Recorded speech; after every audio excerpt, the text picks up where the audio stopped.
Nobody was satisfying your request for prepared for what happened next. A late-night comedian sat behind a desk, pulled apart the most repeated myth in modern American politics, and did it so cleanly, so precisely, that by the time he was done, the man who had spent years calling himself a genius had nothing left to hide behind. And the worst part? The evidence wasn't leaked. It wasn't stolen. It was just the man's own words, played back at normal speed. The studio had that familiar glow, warm overhead lights washing across the polished desk, catching the rim of a water glass, bouncing off the glossy surface where 1,000 monologues had been delivered before this one. The band was still cooling down from their opening number, instruments settling into silence, the last cymbal vibration fading into the hum of the room.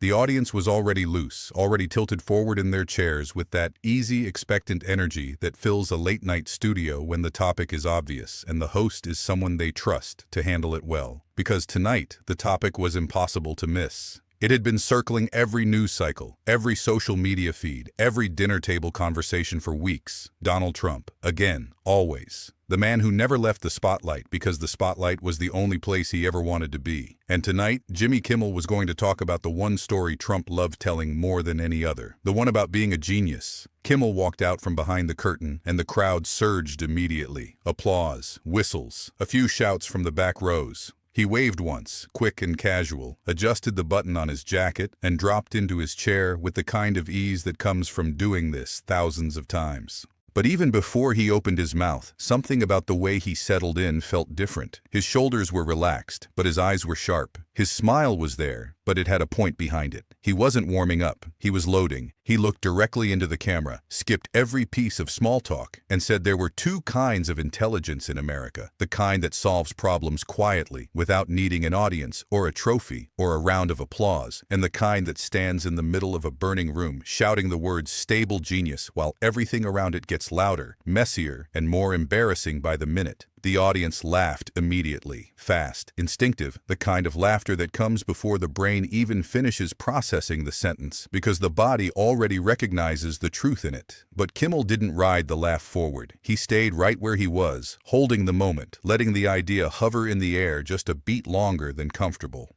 He leaned toward the microphone, the way someone leans toward a friend when they're about to say the thing they've been saving all night. He said tonight was about one of Donald Trump's favorite bedtime stories, the one he tells himself every night and repeats to the country every morning. The story where he was top of the class, smartest in every room, highest IQ on any stage, best instincts of any leader in history, the owner of a brain so powerful it should have its own security detail. And somehow, despite all of that towering brilliance, also the victim of every fact, every statistic, every headline, and every expert that ever dared to disagree with him. The laugh that followed was bigger, deeper, the kind that builds in layers because the recognition hits in waves. First the absurdity, then the accuracy, then the uncomfortable realization that this isn't exaggeration. This is practically a direct quote. Kimmel said Trump never just claims he did well. Never just says he succeeded. That would be too ordinary, too human. With Trump, everything has to be the most, the greatest, the highest, the best anyone has ever seen. A mind for the ages, a genius hidden in plain sight, a legend of Wharton, a scholar warrior in a red power tie fighting against facts like they were personal insults launched by jealous enemies who couldn't handle his magnificence. The crowd was already clapping between lines now, that rhythmic building kind of applause that happens when an audience isn't just entertained but genuinely locked in. Kimmel glanced down at his cards, adjusted them on the desk like he was checking an official academic transcript, looked back up, and said, if confidence alone counted as a college degree, this man would have graduated first in the entire solar system. The studio erupted. People in the front row doubled forward. Someone in the back let out a whistle that cut through the laughter like a blade. The energy was climbing, and Kimmel hadn't even reached the main course yet. He was still setting the table, still arranging the silverware, still letting the audience settle into the rhythm before he changed it completely, because that's exactly what he did next. The tone shifted, not dramatically, not with a visible gear change or a sudden darkening of expression, just a slight cooling, a fraction less smile, a half shade more seriousness in the eyes, the kind of shift that a crowd feels before they understand it, the way a room gets quieter before anyone consciously decides to stop talking. He said the problem with the Wharton story was never just the repetition. Repetition is annoying, but it's survivable. The problem was never just the ego either. Ego is common in powerful people,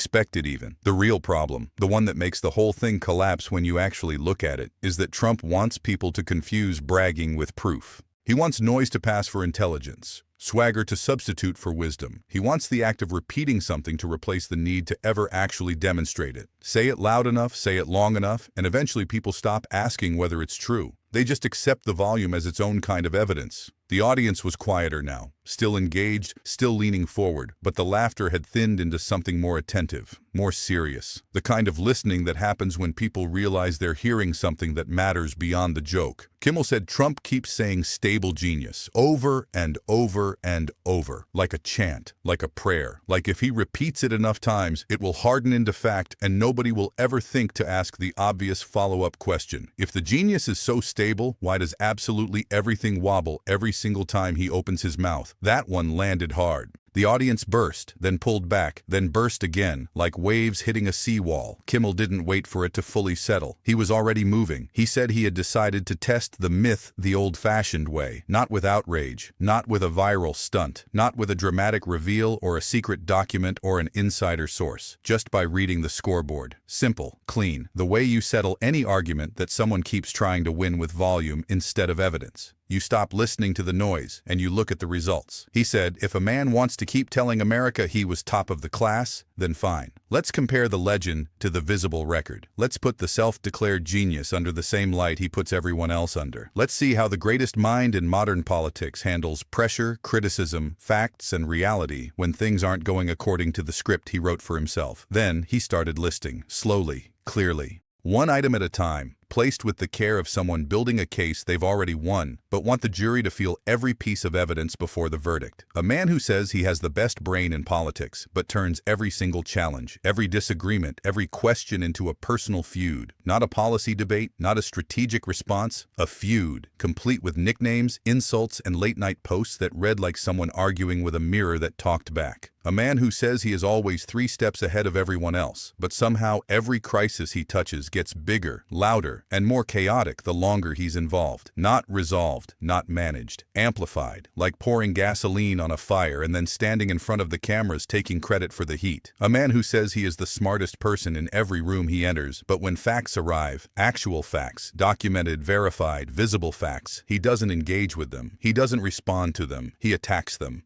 He insults the people who brought them. He calls them dumb, weak, low IQ, washed up, enemies, losers, haters, anything and everything except the one word he can never bring himself to say. Correct. The crowd exploded. The reaction wasn't polite anymore. It was raw. Real. The kind of response that comes when an audience has been holding something in and someone finally says it out loud in exactly the words they've been searching for. Kimmel nodded, almost imperceptibly, like a man who expected exactly this reaction and had already prepared for what came next. He said, that's always the giveaway, every single time. Truly intelligent people don't spend their days announcing how intelligent they are. They don't need the reminders. They don't need the updates. They don't need a publicist for their own ego. They let the work carry the argument. They let outcomes speak.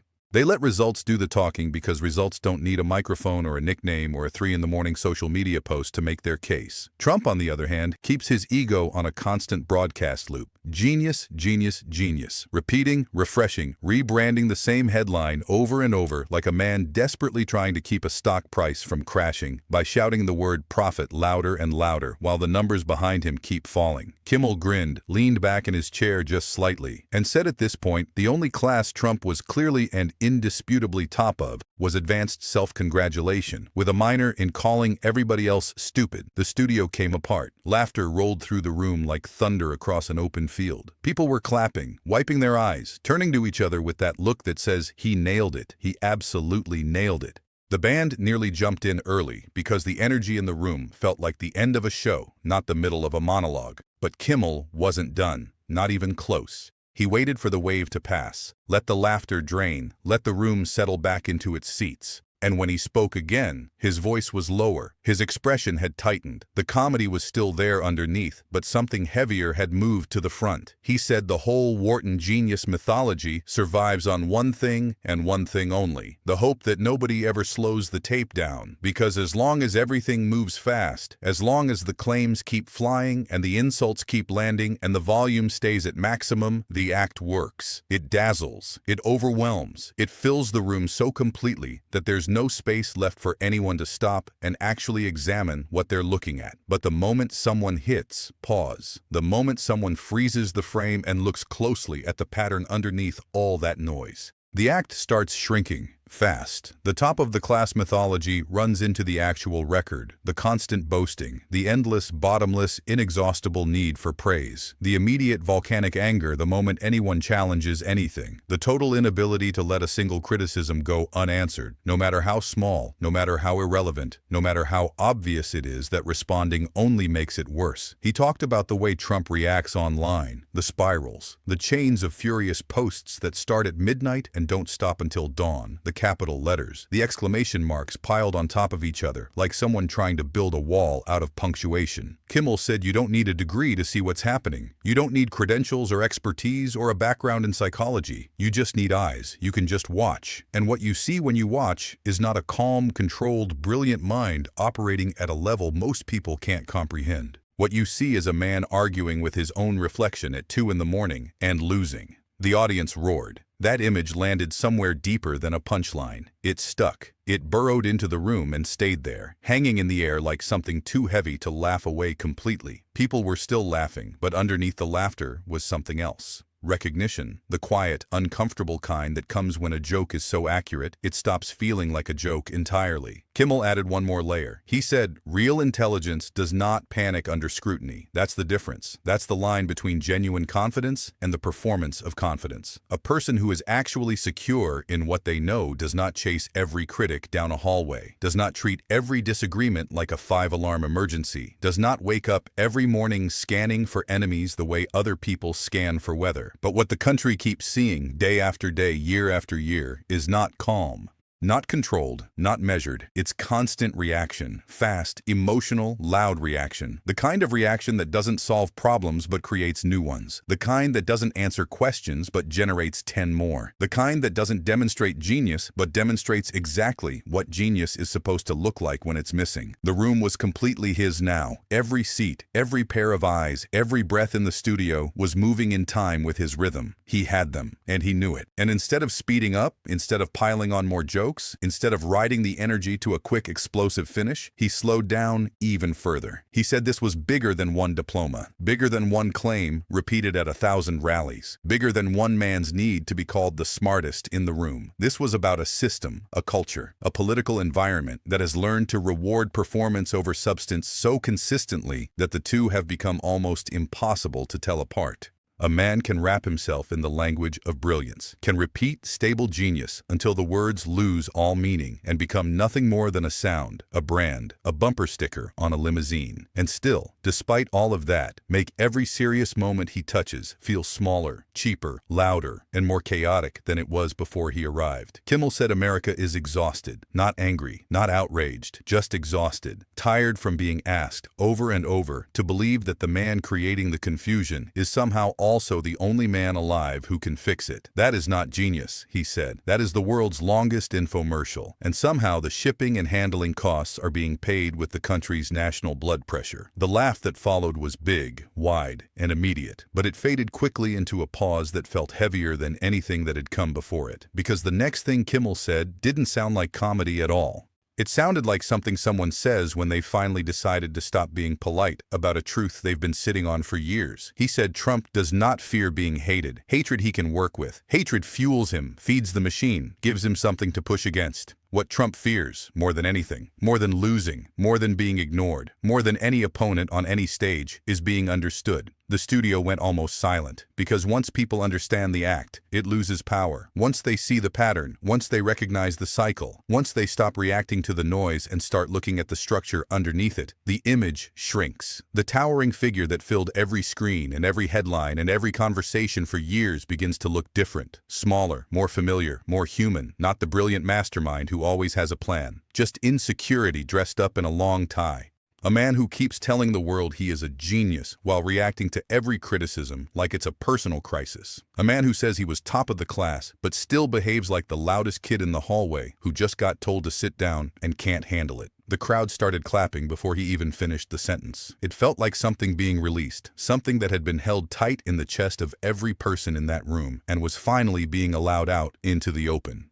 Kimmel let the applause roll. He didn't rush past it. He didn't undercut it with a quick joke. He just let it exist, let it fill the studio, let it communicate everything the audience had been carrying into the building with them that night and hadn't known how to say until someone said it for them. Then he delivered the closer. He looked straight into the camera. No cards, no glancing down, no smile, just direct, steady, unblinking eye contact with everyone watching at home. He said Donald Trump bragged about Wharton. He bragged about his grades. He bragged about being a stable genius with the best words, the best brain, the best instincts in the history of American leadership. But if the record, the actual visible public record, keeps showing tantrums instead of answers, chaos instead of wisdom, and insults instead of leadership, then maybe the score was never the point. Maybe it was never supposed to be checked. Maybe the entire myth was built on the assumption that nobody would ever slow down long enough to actually look.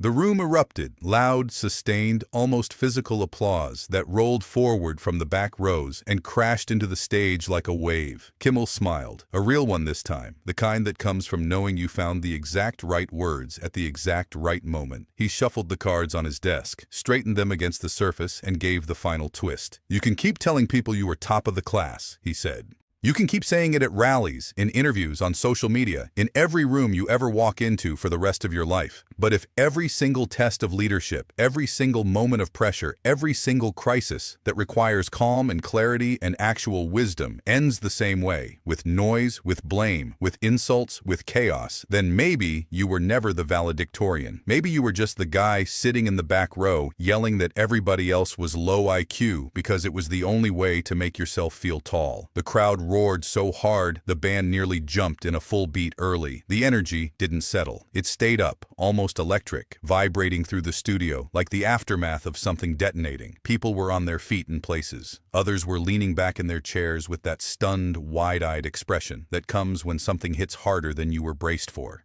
And for one brutal, precise, unforgettable late-night moment, the genius story didn't just wobble. It didn't just bend or crack or show a few hairline fractures. It collapsed, completely, publicly, under the weight of nothing more dramatic than its own words played back at normal speed. If this one made you stop and think, hit subscribe and ring that bell. These moments cut deeper than politics. They reveal how myths are built, how they survive, and exactly how they fall apart when someone finally asks the right question. Drop a comment and tell us which line stayed with you the longest. And stay close, because the next one hits a nerve nobody is ready for.